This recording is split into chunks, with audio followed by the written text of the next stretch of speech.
Bienvenidas y bienvenidos a otra historia. Imagina descubrir una invención que cambiaría el curso de la historia, pero nunca recibir el reconocimiento que mereces. Esta es la biografía de Antonio Meucci, el verdadero inventor del teléfono. Un hombre de brillantez incuestionable cuya vida estuvo marcada por la tragedia, la perseverancia y, finalmente, la injusticia. Acompáñame en este viaje a través del tiempo para conocer la increíble y conmovedora historia de un genio olvidado. Pero antes, no olvides suscribirte al canal si aún no lo has hecho y dejarme un like para ayudarme a seguir creando contenido histórico y cultural. Antonio Santi Giuseppe Meucci nació el 13 de abril de 1808 en San Frediano, un barrio de Florencia, en Italia. Desde joven mostró un talento excepcional para las ciencias. Estudió ingeniería química e ingeniería industrial en la Academia de Bellas Artes de Florencia, que además de formar artistas plásticos como pintores o escultores, también poseía profesorado y laboratorios de física y química. Meucci trabajó poco después de graduarse como ingeniero jefe en el teatro más importante de Florencia y en 1834 se casó con Esther Mocci. Como consecuencia de la situación política que había en Italia, Meucci y su esposa dejaron Florencia en 1835 y juntos buscaron un futuro mejor emigrando a Cuba, donde Antonio aceptó un trabajo en el Gran Teatro de Tacón en La Habana, usando su ingenio para diseñar sistemas de comunicación y efectos especiales, y en sus ratos libres se dedicaba a hacer experimentos eléctricos. Debido a su interés por los objetos mecánicos, se dedicó al estudio de las descargas eléctricas como medio terapéutico. Como resultado de sus experimentos curativos, descubrió en 1849 un sistema de transmisión de la voz, cuando indicó a un paciente colocar en su lengua una placa de cobre conectada a hilos conductores mientras él se desplazaba a una habitación contigua con el regulador de corriente en sus manos. Al conectarlo a una batería, el hombre dio un grito de dolor que Meucci escuchó con claridad por medio del instrumento que llevaba. Sobre la base de los resultados del suceso, Meucci siguió experimentando en el tema, de tal forma que aisló la placa de cobre con una especie de embudo para evitar la descarga eléctrica e indicó al paciente que hablara por dicho extremo. Así pudo comprobar que la voz de éste se escuchaba en la otra habitación con bastante claridad. A consecuencia de un incendio, el teatro donde trabajaba quedó totalmente destruido. Así que después de vivir 15 años en Cuba, Antonio y Esther decidieron juntar sus ahorros y emigrar a los Estados Unidos, instalándose en el área de Rosebank de Staten Island en Nueva York, donde vivirían por el resto de sus vidas. Ya en Estados Unidos, Meucci desarrolló una fórmula para velas sin humo y abrió una pequeña fábrica para su producción. Estas velas sin humo eran buscadas por vecinos, iglesias y tiendas en general, lo que le valió un ingreso moderado con el que podrían sobrevivir. En esta misma fábrica dio empleo a muchos exiliados italianos y en su casa acogía a cualquier italiano que necesitara ayuda. Hasta Garibaldi pasó por casa de Meucci durante su periplo americano. La vida en Nueva York no fue fácil. A estas alturas, Esther estaba completamente paralizada por la artritis y confinada al dormitorio de arriba de su casa. Meucci instaló un pequeño sistema teletrofónico, conectando la habitación de Esther con su pequeña fábrica de velas, para poder hablar con ella durante todo el día. Fue entonces cuando desarrolló y mejoró su teletrófono. Meucci exploró metódicamente diferentes medios de transmitir el habla a través de vibrantes corrientes eléctricas.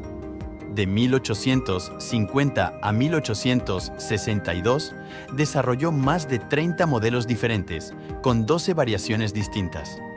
Sus primeros modelos utilizaron el principio de bucle vibratorio descubierto en La Habana. En 1871, Meucci intentó obtener la patente definitiva para su dispositivo, pero no se le entregó debido a que no consiguió reunir los $250 que costaba. Aún así, logró un trámite preliminar de presentación de documentación para la patente, renovable cada año por $10 anuales. Fue solo la falta de financiación lo que impidió que Meucci hiciera demostraciones a gran escala de su sistema revolucionario. Además, los prejuicios asociados con su nacionalidad impidieron que los financieros de Nueva York le prestaran dinero. En última instancia, recurrió a sus propios compatriotas en busca de ayuda económica. La vida de Meucci se volvió aún más turbulenta cuando en julio de 1871, una explosión en el ferry que viajaba de Manhattan a Staten Island le dejó graves heridas. Meucci languideció en una cama de hospital durante meses. Su estado financiero y de salud era tan malo que su esposa Esther vendió sus modelos originales de teletrófono a un comerciante de segunda mano por $6 para recaudar fondos para sus gastos médicos. Ya repuesto del accidente, pero aún con dificultades económicas, en el verano de 1872, Meucci acudió a Edward Grant, vicepresidente de Western Union Telegraph Company de Nueva York, para pedir permiso y probar su aparato telefónico en las empresas de líneas telegráficas. Le dio a Grant una descripción de su prototipo y una copia del trámite para la patente, alentado por Grant de que lo contactarían en breve para una prueba que nunca se realizaría. Después de 2 años de repetidas visitas a Western Union y al pedir sus modelos y documentación, Grant finalmente respondió que todos los materiales de Meucci supuestamente se habían perdido. Meucci ya no pudo seguir renovando el trámite para la patente por falta de fondos. En el año 1876, a un empleado que trabajaba en los laboratorios de la Western Union de Nueva York, llamado Alexander Graham Bell, se le concede la patente del que se llamaría el teléfono.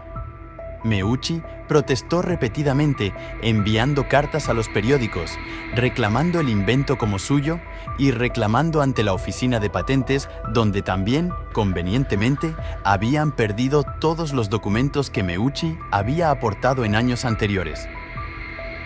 Una investigación posterior puso en evidencia un delito de prevaricación por parte de algunos empleados de la oficina de patentes con la compañía que Graham Bell creó en 1877. En un litigio posterior entre la Bell y la Western Union, salió a la luz que existía un acuerdo por el cual la compañía Bell Telephone Company pagaría a la Western Union un 20% de los beneficios derivados de la comercialización de su invento durante 17 años. En el proceso legal, Meucci tuvo que enfrentarse incluso contra sus propios abogados, presionados por el poderoso Bell, pero supo convencer al juez de que no había duda en cuanto a la autoría del invento registrado. Incluso la declaración pública del entonces secretario de Estado decía que existen suficientes pruebas para dar prioridad a Meucci en la invención del teléfono. El gobierno de los Estados Unidos inició acciones legales por fraude contra la patente de Bell y el proceso fue embarrancado en el arenal de los recursos, hasta cerrarse con la muerte de Meucci el 18 de octubre de 1889.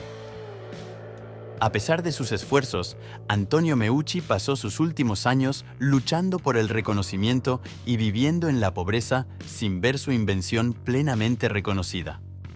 No fue sino hasta el año 2002 que el Congreso de los Estados Unidos aprobó, por fin, una resolución reconociendo las contribuciones de Antonio Meucci en la invención del teléfono, dándole el lugar en la historia que tanto merecía. Suscríbete y activa la campanita de notificaciones para que no te pierdas ninguna de las novedades de Otra Historia.